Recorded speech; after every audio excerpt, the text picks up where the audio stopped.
We, we really idolize the lone wolf, don't No, we? absolutely. It's built into our culture. Right. Like we spend our entire lives being fed this narrative that the absolute, pinnacle of success is total unadulterated independence. Yeah, the self-made myth. Exactly. You Hmm? see it everywhere. It's the self-made billionaire, the uncompromising artist, or even that survivalist who just packs up and moves to a cabin in the woods to live completely off the grid. Right, relying on absolutely no one. Yeah.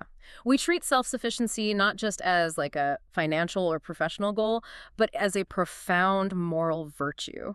Like you are a better person if you don't need anybody. But historically speaking, the lone wolf usually gets skinned. Oh, wow. Yeah, that's a brutal way to put it, but so true. So for you listening today, we're doing a deep dive into a stack of sources that center around a highly provocative, deeply Machiavellian text. And it basically turns this whole concept of independence completely upside down. It really does.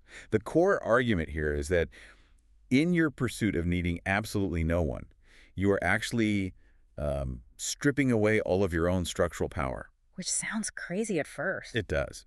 But true freedom, according to this material, does not come from isolating yourself. It comes from making sure that everyone around you desperately needs you. Okay, let's unpack this. Because starting with the premise that independence is a weakness feels entirely backwards to how, most of us operate day to day. Well, it feels backwards because we are heavily conditioned to view reliance as a vulnerability, right? We look at an intertwined relationship and we just see a liability. We see strings attached. Exactly. Strings are scary. But if you analyze the actual architecture of influence, whether you're looking at a Renaissance court or a modern corporate boardroom, the completely independent person is almost always the most powerless person in the room. That is such a wild paradigm shift. It is. And we have to begin with a rather unsentimental truth about human nature and the systems we build. The text lays out this fundamental premise. Necessity rules the world. Necessity rules the world. Right. People, institutions, leaders, they do not act out of sheer goodness. And they certainly don't act out of loyalty when the pressure really mounts.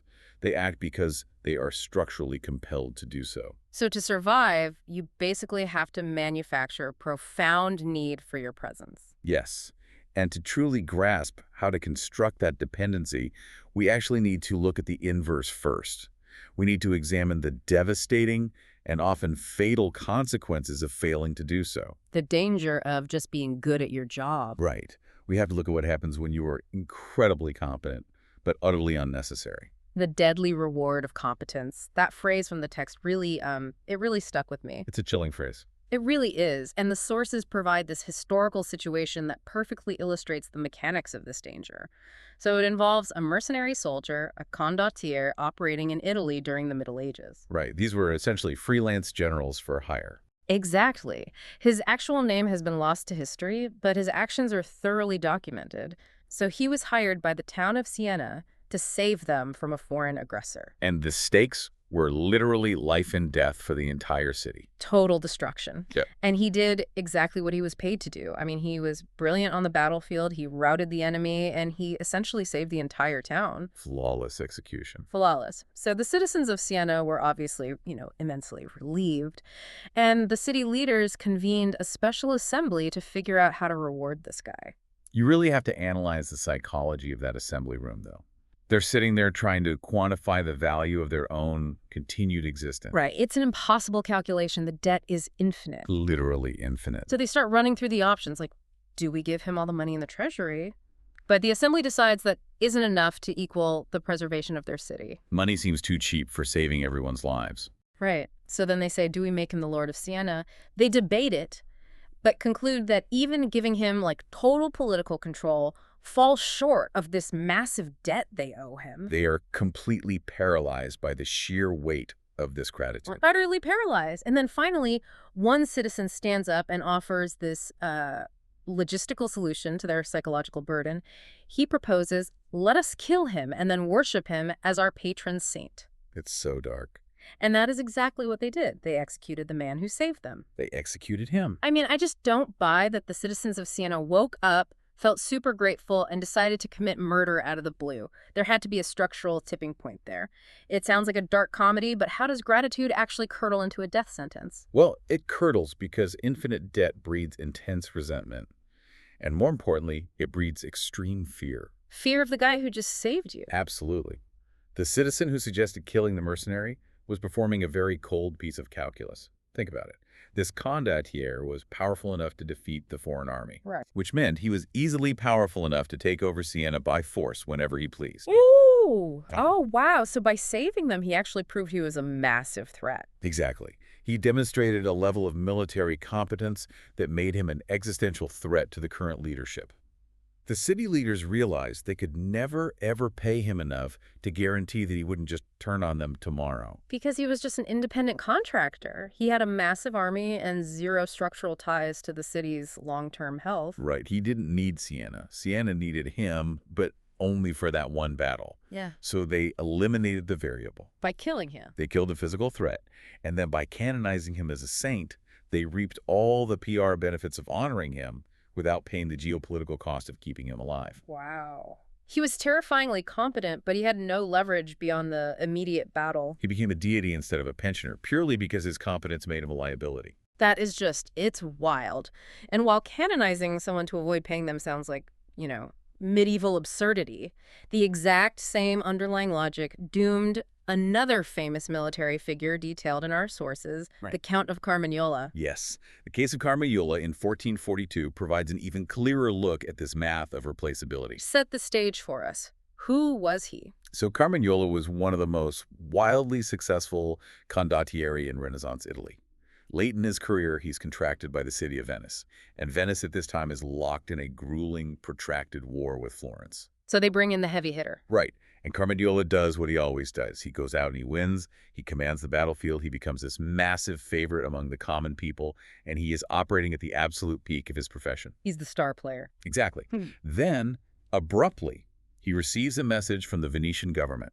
He is recalled to Venice immediately. Now, he assumes he's returning for a victory parade, right? I mean, he's been winning the war, so the logical assumption is that the Doge, the supreme ruler of Venice, wants to throw a massive celebration and, give him a fat bonus.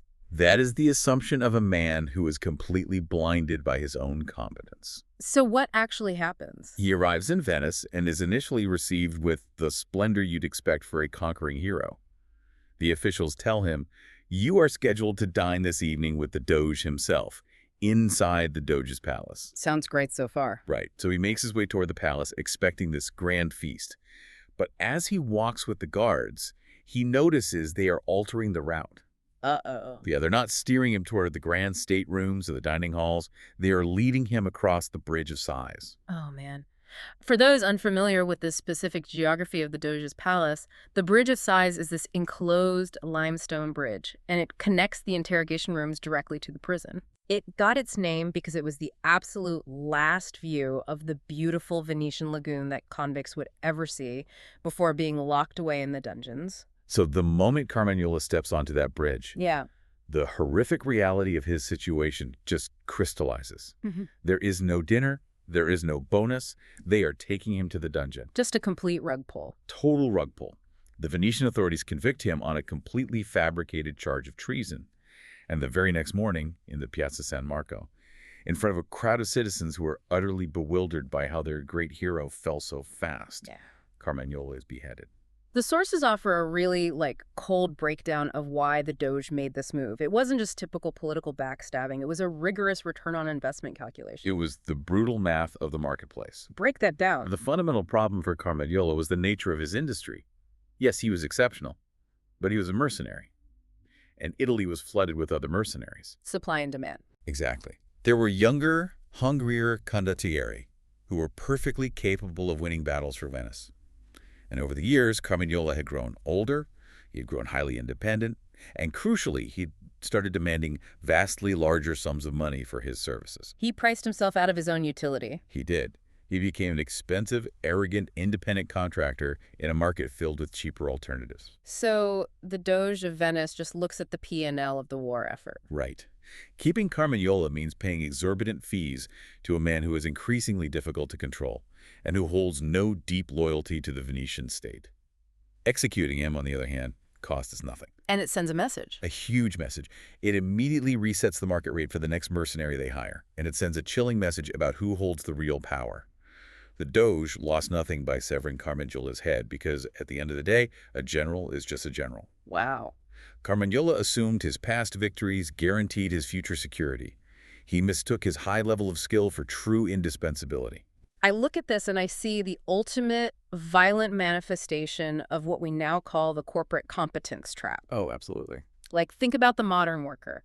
You execute your job flawlessly. You hit every KPI. You win the employee awards.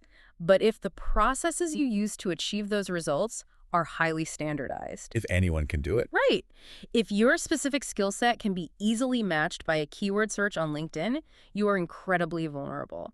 You might be the best at what you do, but if anyone else can step in and run the exact same playbook, you're the first one cut when your salary gets slightly too high during an economic downturn. Because you acted independently. You did great work, but you never built a structural necessity for your specific presence. It's horrifying. It is a structural failure. If you bring only raw competence to the table, time is fundamentally working against you. Sooner or later, someone enters the market who can execute the same standardized tasks just as well, but they will be younger, less expensive, and importantly, much less threatening to the executive class. Which brings us perfectly to the fable of the two horses, which the text includes to really hammer this point home. It's a very blunt, unromantic story. Very blunt. So a man is driving two horses, both loaded down with goods. The front horse is pulling with everything it has, sweating, doing all the hard labor. The rear horse is lazy, dragging its feet, barely pulling at all. It's coasting. Coasting. So the men driving the team notice the rear horse isn't contributing, so they decide to make an adjustment. They take a piece of the rear horse's load and strap it to the hard-working front horse. And they keep repeating this process. The rear horse continues to slack off, and the drivers continue to shift the cargo forward. Until eventually the front horse is carrying absolutely everything. The rear horse is trotting along with an empty back, feeling incredibly smug about the whole thing. Thinking it gamed the system. Oh, completely. The fable even notes that the rear horse actually mocks the front horse, saying, "Toil and sweat, the more you try, the more you have to suffer." The rear horse thinks it has successfully offloaded all its responsibilities while still getting, a nice walk in the sun. But the journey eventually ends at the tavern. Exactly. They reach the tavern and the owner of the horses assesses the situation. He looks at his two animals and applies the exact same cold calculus the Doge of Venice applied to Carmagnola. What does he say? The owner says, "Why should I fodder two horses when I carry all my goods on one? I had better give the one horse all the food it wants and cut the throat of the other. At least I shall have the hide." And the owner slaughters the lazy horse on the spot. That is brutal. Yeah. But if we connect this to the broader picture of leverage, the rear horse made a fatal miscalculation about value. How so? It thought that avoiding work was a clever way to preserve its energy and maintain independence. But by offloading its value, it made itself completely redundant to the owner's operation. It had no leverage. None. The brutal lesson the text imparts is that society, an employer, or a patron will eventually extract whatever residual value you have left your hide and discard you if you fail to create a unique necessity for yourself. And the front horse survived, not merely because it was a hard worker, but because at that specific moment, every single piece of the owner's valuable cargo was strapped to its back. Exactly. The fate of the owner's wealth and the fate of that front horse were structurally intertwined. Okay, so this gives us the baseline. Being lazily redundant gets your throat cut. Being highly competent without leverage gets you beheaded on the bridge of size. Right. Neither is ideal. So how do we move beyond mere competence? How do you actually engineer a situation where someone needs you so deeply that they cannot afford to get rid of you? We are transitioning now from the victims of replaceability to the master architect of dependency. We need to look at Otto von Bismarck. Yes. A man who essentially dictated the fate of an empire without ever actually wearing the crown. Bismarck's political ascent is an absolute masterclass in the strategy of the spine. The source text takes us to Prussia in the year 1847. Bismarck is 32 years old, and he has just managed to become a deputy in the Prussian parliament. Very young. Very young. And he enters this arena completely devoid of traditional leverage. He has no meaningful political allies, no vast wealth to buy influence, and no powerful friends in the upper echelons of government. Just a guy with a seat. Just a guy. So he has to survey the chaotic political landscape and decide where to place his chips. And if you are an ambitious young person entering a cutthroat environment, your instinct is almost universally to find the strongest horse and hitch your wagon to it. Of course. You look for the power centers. Right. In 1847, Prussia, that meant aligning with the rising liberal movement or perhaps the entrenched conservative aristocracy, or maybe joining a massive populist wave. But Bismarck rejects all of those logical paths. All of them. Instead, he chooses to align himself completely and fanatically with King Frederick William IV. A decision that the entire political establishment viewed as bizarre, if not outright suicidal for a young career. Because King Frederick was a notoriously weak leader. He was indecisive, he was prone to caving under pressure from the parliament, and he was widely regarded as a spineless monarch. He was a mess. And furthermore, the king's policies stood for almost everything Bismarck privately despised. Yet, Bismarck begins courting him aggressively. When the parliament attacks the king, Bismarck stands up and defends him. He becomes the monarch's loudest, most loyal attack dog. What's fascinating here is the psychological and structural genius behind that counterintuitive choice. Bismarck understood a fundamental rule of leverage that most ambitious people completely ignore. Which is? Aligning with the strong is a trap. Explain that. If you go to a powerful leader or a thriving movement and offer your services, you are merely adding to their surplus. Strong leaders do not need you. They might use you, but they will eventually swallow you up, just like Venice swallowed Carmagnola. Because they're already fine without you. Right. You cannot engineer dependency with an entity that already possesses everything it needs to survive. You just become a highly competent gear in a machine that runs perfectly well without you. Precisely. By deliberately seeking out a weak, vulnerable master, Bismarck identified a massive power vacuum that only he had the specific constitution to fill. That is so smart. He didn't just support the king. He became the king's missing attributes.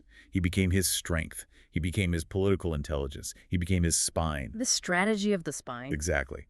The text details how, once Bismarck was appointed as a minister in 1851, he systematically forced the king's hand on major issues. He aggressively pushed Frederick to rebuild the military. He challenged him to stand up to the liberal parliament rather than capitulating. He's basically parenting the king. He is. Bismarck played heavily on Frederick's personal insecurities, goading him to rule with pride and firmness. Bismarck used his own famously ruthless iron and blood mentality to counteract the king's inherent softness. So he essentially inserts himself as the operating system for the monarchy. He makes it so the king literally cannot make a firm decision without Bismarck supplying the courage to do so. Exactly. Bismarck restores the monarchy's power, but he holds the keys to that power. But here is where the text gets really interesting, because the true durability of the strategy is tested a decade later, in 1861. King Frederick dies. And his brother William inherits the throne. And King William absolutely loathes Otto von Bismarck. William despises him. He has zero personal affection for Bismarck and intends to remove him from power entirely. Which is exactly what you would expect. When a new CEO takes over a company, or a new administration enters the White House, the first thing they do is clean house. They purge the old loyalists and bring in their own people. Right, that's standard procedure. So I have to push back here. Isn't Bismarck's strategy incredibly precarious? Like, if your entire position is based on managing a leader, what happens when a leader comes in who just hates your guts? Calling a bluff is leadership 101. Why didn't King William just fire him on day one? Because William was trapped by the very architecture Bismarck had spent a decade building. You're looking at it through the lens of traditional employment, where keeping your job relies on your boss liking you. Right. Bismarck had moved entirely beyond affection. He was operating purely on structural leverage. King William inherited the throne, yes, but he also inherited an incredibly volatile geopolitical situation. He inherited a mess. A huge mess. Prussia was surrounded by enemies, both domestic and foreign, actively trying to dismantle the monarchy's power. William felt so overwhelmed by the pressure that he was legitimately considering abdicating the throne. Quitting completely. Yes, he knew strategically that he lacked the ruthlessness to handle the parliament and the competing European powers. He hated Bismarck the man, but he absolutely required Bismarck's strong-arm tactics to keep his kingdom intact. So the personal hatred was just irrelevant compared to the structural necessity. Exactly. They fought constantly. They argued over foreign policy, over domestic budgets. But Bismarck never tried to win those arguments by changing the king's mind through polite persuasion. What did he do? He used the ultimate weapon of the indispensable man, the threat of the void.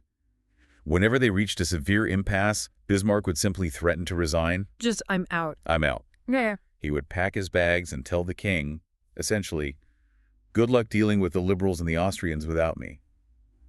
The text notes that Bismarck would leave the king to twist in the wind. Oh.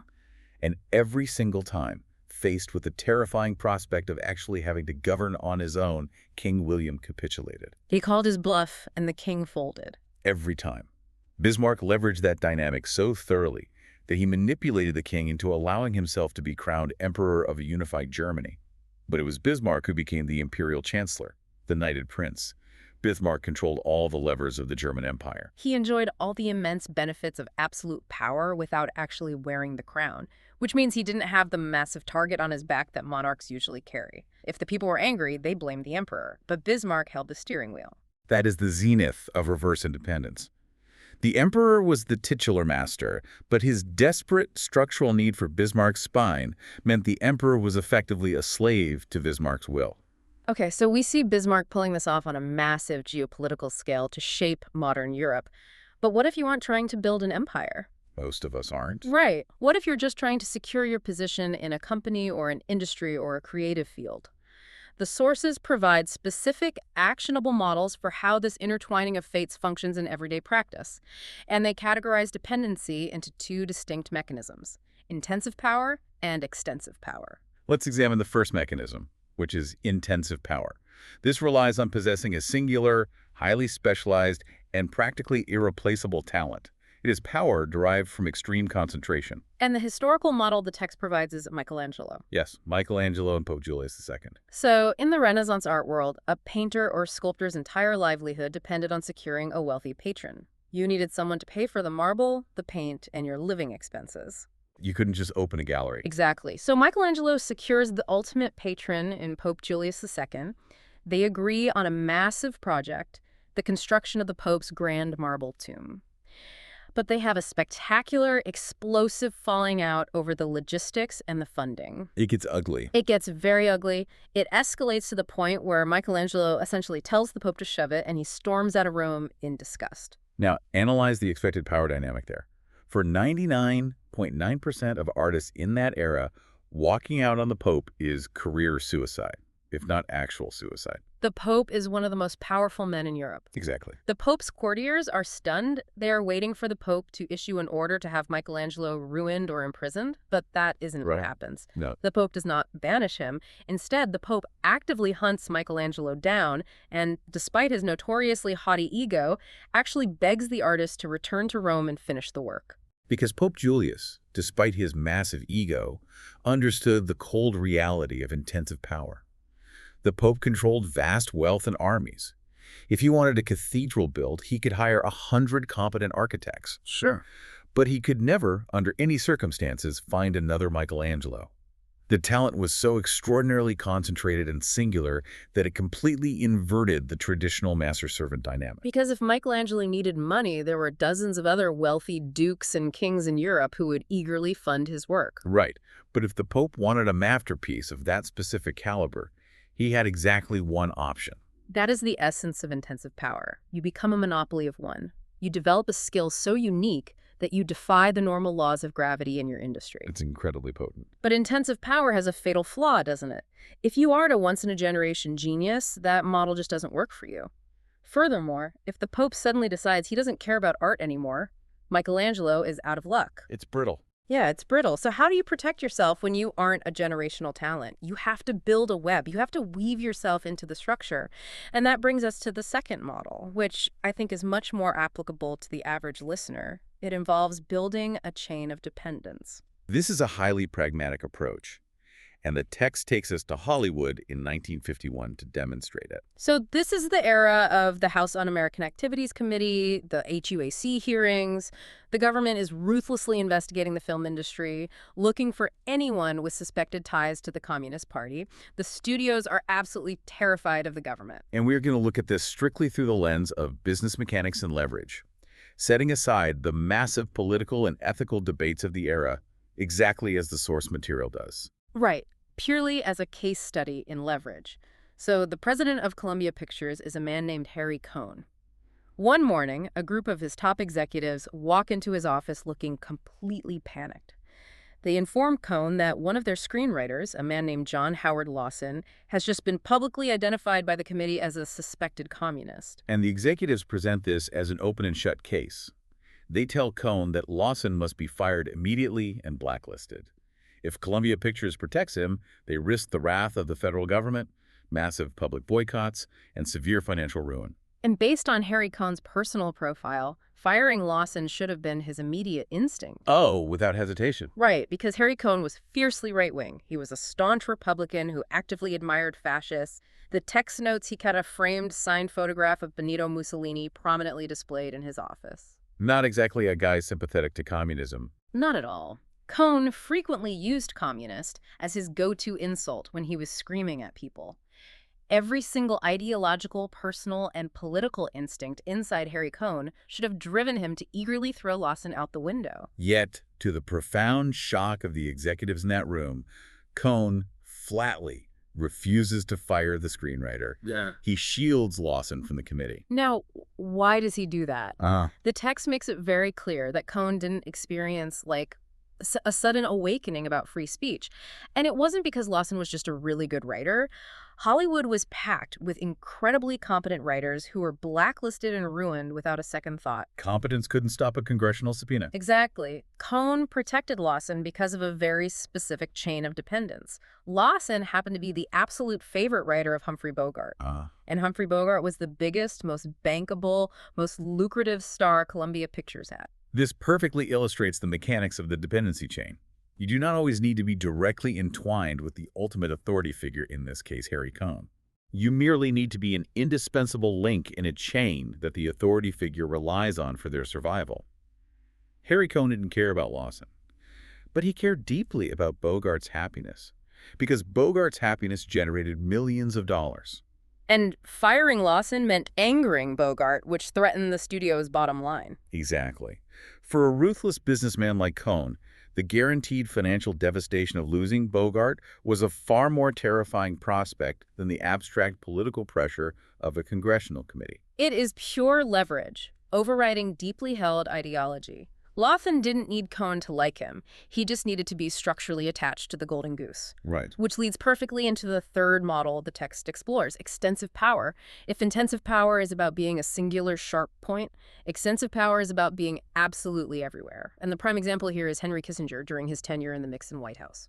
Kissinger's survival in that administration is a testament to the mechanics of extensive power. Richard Nixon and Henry Kissinger were not close friends. Yeah. They had wildly different working styles and frequently clashed over policy. Furthermore, Kissinger wasn't the only person on Earth who understood foreign policy.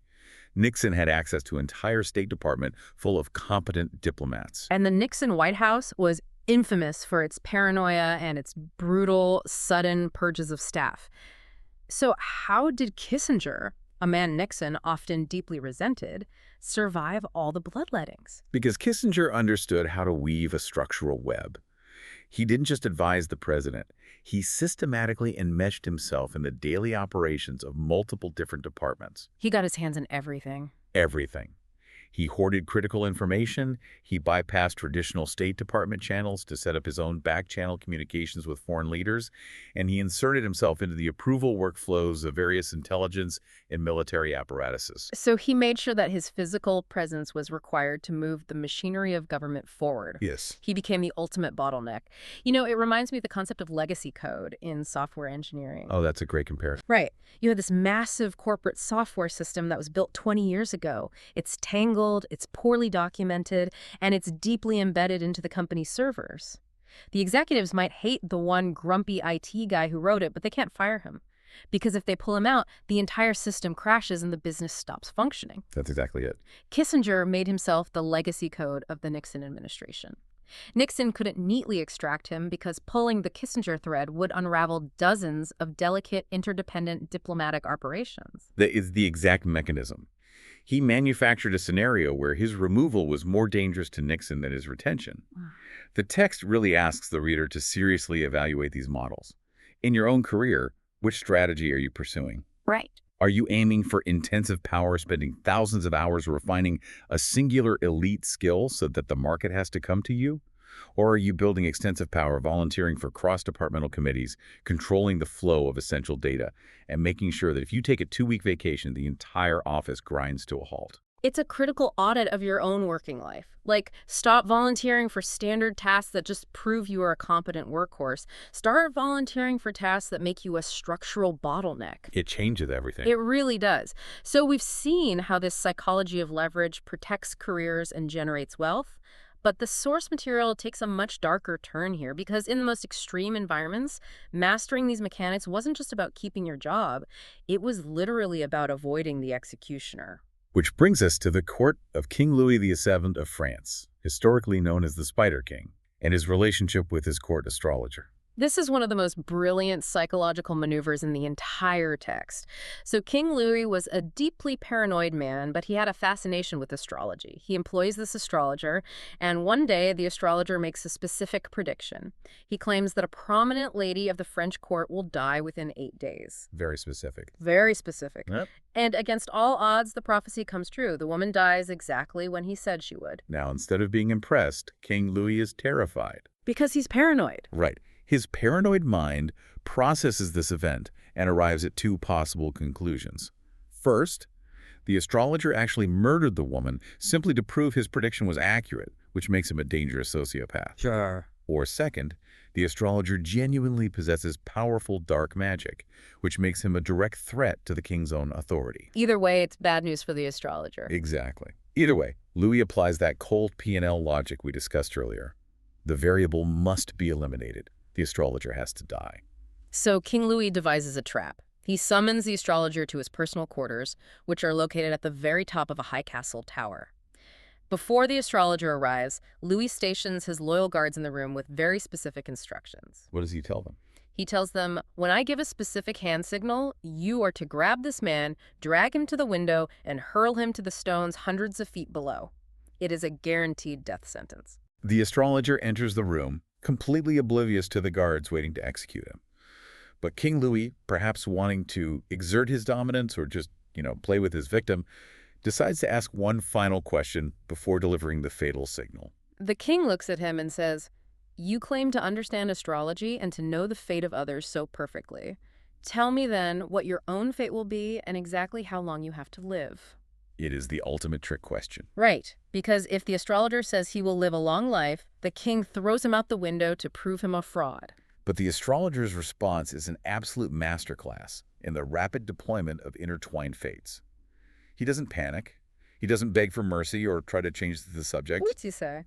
He looks at the king and replies, I shall die just 3 days before your majesty. I shall die just 3 days before your majesty. It's not magic, it's a psychological hack. The hand signal was never given. The trap was instantly dismantled. In one sentence, the astrologer inextricably linked his own biological survival to the king's survival within the architecture of the king's own deep paranoia. Because the king's brain just short circuits. He realizes, if I order him thrown out this window right now, I am guaranteeing my own death by Thursday. Exactly. And the aftermath is what truly proves the power of the tactic. The Spider King didn't just spare the man's life. For as long as the astrologer lived, King Louis fiercely protected him. Out of pure self-preservation. Yes, he showered him with immense wealth. He ensured the astrologer was monitored and treated by the absolute finest medical doctors in the entire kingdom. The king effectively became the astrologer's personal bodyguard. And the ultimate punchline of this historical anecdote is that the astrologer ended up surviving the king by several years. He completely proved that his powers of astrological prophecy were nonsense, but he unequivocally proved his total mastery of the mechanics of power. He manufactured a life-or-death dependency out of thin air in a matter of seconds. It perfectly highlights a crucial psychological dynamic that the sources spend a lot of time dissecting. The interplay between fear and love, and the specific burden of holding leverage. Right, because this is where the reality of dependency gets uncomfortable. Making someone rely on you doesn't mean they're going to like you. In fact, as we saw with King William and Bismarck, they might actively despise you. Yes. The text brings up Machiavelli's classic assertion that it is vastly better to be feared than to be loved. And it pairs it with this fantastic quote from the philosopher Balthasar Gracian about the slaked thirst. Gracian writes that he who has slaked his thirst immediately turns his back on the well, no longer needing it.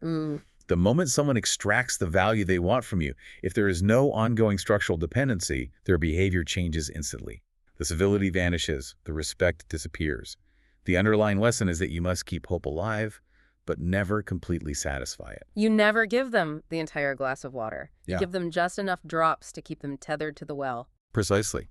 And the text notes that one of the most potent, though incredibly dangerous ways to ensure they keep returning to the well is through the secret intelligence tactic. Okay, what is that? This involves holding specialized information that other people desperately do not want broadcast.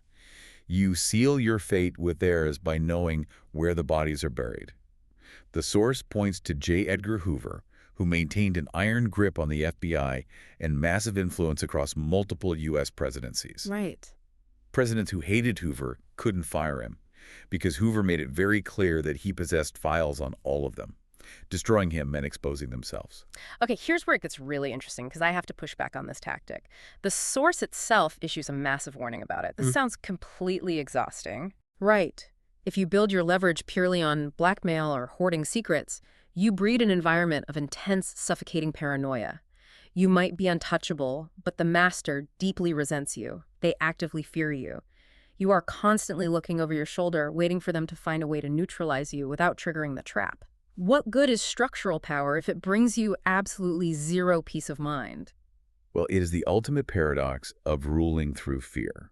The text argues that, mathematically speaking, fear is a controllable metric.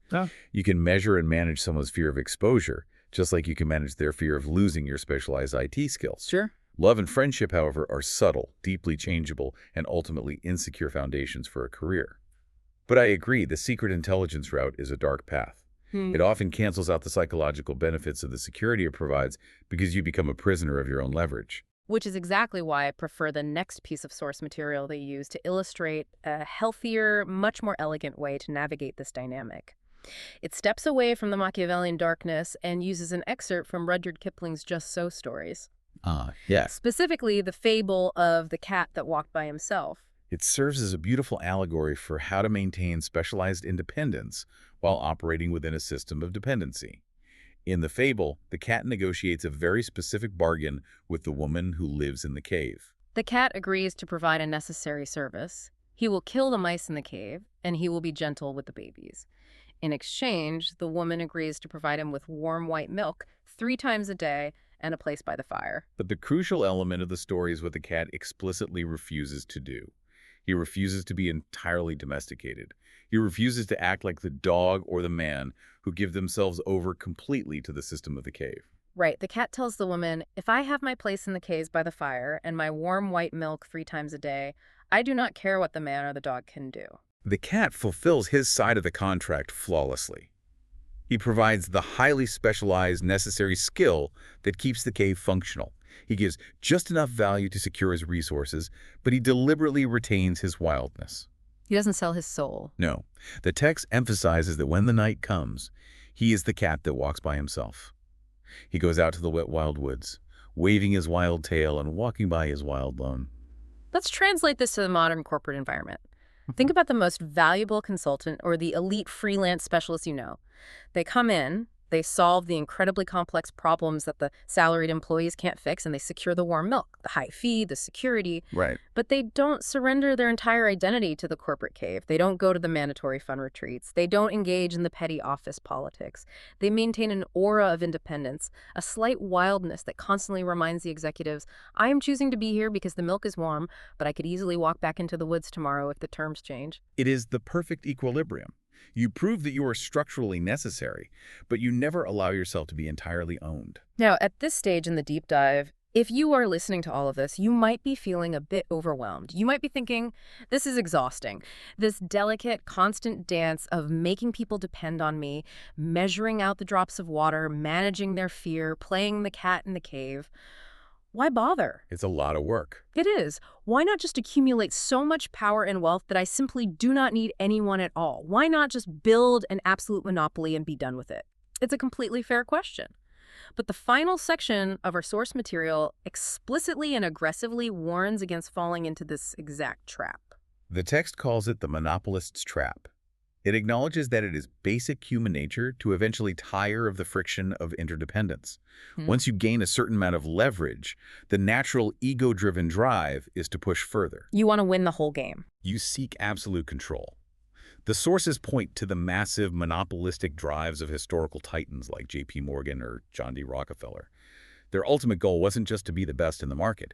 It was to systematically drive out absolutely all competition, to own every piece of the supply chain, and to stand completely alone at the summit. It's the ultimate dream of total, unadulterated independence. You corner the market so thoroughly that you answer to no one. But the text argues that this vision of absolute independence is a dangerous illusion, and pursuing it is almost always fatal, because that level of isolation comes with a ruinous structural price. What happens? When you attempt to stand entirely alone, severing all mutually dependent relationships, you force yourself into a walled garden. The text notes that monopolies, deprived of the healthy, necessary tension of interdependence, almost always turn inward. They bloat, they become inefficient, and they eventually collapse under their own internal pressure. And more importantly, they paint a massive glowing target on their own backs. Exactly. By striving for complete control and ruthlessly pushing everyone else out of the ecosystem, you generate incredibly powerful resentments. You actually force all of your disparate, weaker enemies who might otherwise fight among themselves to bond together into a coalition for the sole purpose of destroying you. You create your own doom. The drive for total independence creates the exact alliance that will bring you down. Interdependence, the text argues, is the actual law of nature. True independence is a rare and almost always fatal exception. To really cement this concept, the sources conclude with one final fable. It's Robert Dodsley's fable of the vain vine. It paints a picture of an extravagant, ambitious young vine that is growing near a stately, deeply rooted elm tree. But the vine is vain. It wants to show off. Exactly. Yeah. It despises the idea of relying on the elm for support. It wants to prove to the entire forest that it can stand completely on its own. So what does it do? So instead of wrapping around the elm, the vine shoots forth these flimsy, massive branches. It tries to grow incredibly tall without any structural support, using all its energy to produce a massive canopy, and it mocks the elm, saying, "Look at my beautiful foliage. Look how little I need your assistance." The elm looks down at this vine and basically says, "You poor deluded shrub." Right.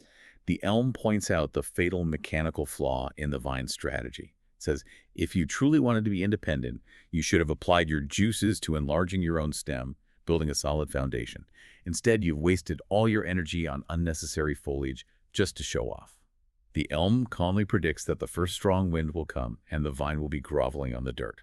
Ouch. If we connect this to the bigger picture, the vine mistook the superficial appearance of independence for actual structural strength. It exhausted its own vital resources trying to sustain an empty boast. The text warns us not to emulate those who, intoxicated with vanity, have despised economy, and who, to support for a moment their empty boast of independence, have exhausted the very source of it. It's a brilliant grounding metaphor.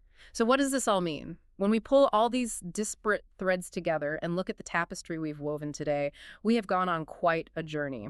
We started by examining the tragic replaceability of the Sienese mercenary and the Count of Carmagnola. Men who were lethally competent, but entirely disposable because they failed to understand the math of the market. Right. We looked at Bismarck, who brilliantly realized that true power lies not in fighting the strong, but in becoming the irreplaceable spine of a weak master. We examined the precise mechanics of that indispensability. We looked at the intensive, singular genius of Michelangelo defying the Pope and the extensive, tangled legacy code built by Henry Kissinger. We saw how Harry Cohn ignored his own political ideology to protect a chain of financial dependency. We analyzed how the Spider King's astrologer literally saved his own life by instantly intertwining his biological fate with his master's paranoia. And finally, we dismantled the myth of the Rockefeller monopoly, realizing that the isolated lone wolf usually ends up starting or being hunted by a united pack. The core tenet of everything we've read today boils down to one ruthless, pragmatic piece of advice. Never teach them enough so that they can do without you. Place yourself in a position of mutual structural dependence. Do not seek the unbearable pressure of standing at the very top, totally alone. Seek the position where the master above you is, structurally speaking, your servant, because their need for you is absolute. It is a profound shift in how we view our relationships and our careers. But before we conclude, this raises an important question. A final thought I want to leave with the listener to seriously mull over. Okay, let's hear it. The text advises you to never teach them enough. It tells you to deliberately withhold your full capability, to hoard your knowledge, all to ensure your continued leverage. But you have to ask yourself about the long-term cost of that strategy. If you deliberately stunt the growth of the people and the institutions that rely on you just to secure your own position, do you inadvertently put a hard ceiling on your own potential? If your entire life's work is dedicated to staying behind the throne to hold the king's strings, are you forever trapped in the shadows of the very kingdom you built? Oof, that is a heavy, lingering thought. Does the architect of the cage eventually become a prisoner of it?